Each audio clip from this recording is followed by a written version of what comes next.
اللہ اور اس کے رسول کی جانب سے بیزاری کا اعلان ہے ان مشرکوں کے بارے میں جن سے تم نے عہد و پیمان کیا تھا۔ پس اے مشرکو، تم ملک میں 4 مہینے تک تو چل پھر لو، جان لو کہ اللہ کو عاجز کرنے والے نہیں ہو، اور یہ بھی یاد رہے کہ اللہ کافروں کو رسوا کرنے والا ہے۔ اللہ اور اس کے رسول کی طرف سے لوگوں کو بڑے حج کے دن صاف اطلاع ہے کہ اللہ مشرکوں سے بیزار ہے، اور اس کا رسول بھی اگر اب بھی تم توبہ کر لو تو تمہارے حق میں بہتر ہے۔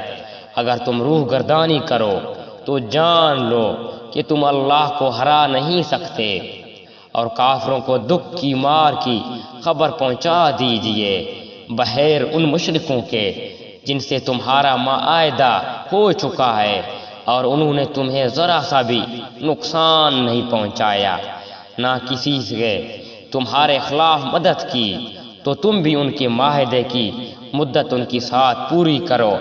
اللہ تعالیٰ پرہیزگاروں کو دوست رکھتا ہے۔ پھر حرمت والے مہینے کے گزرتے ہی مشرکوں کو جہاں پاؤ قتل کرو، انہیں گرفتار کرو، ان کا محاورہ کر لو، اور ان کی طاق میں ہر گہاڑی میں جا بیٹھو۔ ہاں اگر وہ توبہ کر لیں اور نماز کی پابند ہو جائیں اور زکوٰۃ ادا کرنے لگیں تو تم ان کی راہیں چھوڑ دو، یقیناً اللہ تعالیٰ بخشنے والا مہربان ہے۔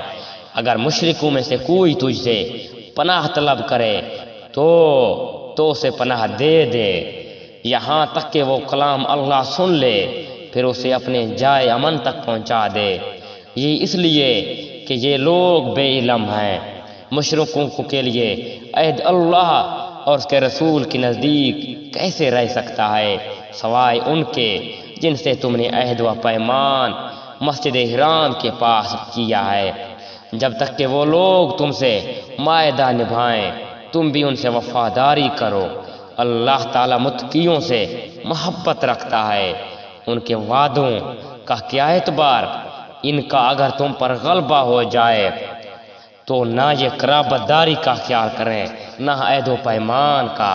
اپنی زبانوں سے یہ تو تمہیں پرچا رہے ہیں، لیکن ان کے دلیں نہیں مانتے۔ ان میں سے اکثر تو فاسق ہیں۔ انہوں نے اللہ کی آیاتوں کو بہت کم قیمت پر بیچ دیا اور اس کی راہ سے روکا۔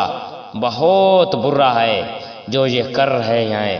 یہ تو کسی مسلمان کے حق میں کسی رشتہ داری کا یا عہد کا متعلق لحاظ نہیں کرتے، یہ ہیں ہی حد سے گزرنے والے۔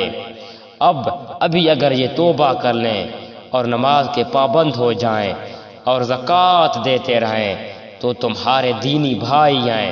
ہم تو جاننے والوں کے لیے اپنی آیاتیں کھول کھول کر بیان کر رہے ہیں۔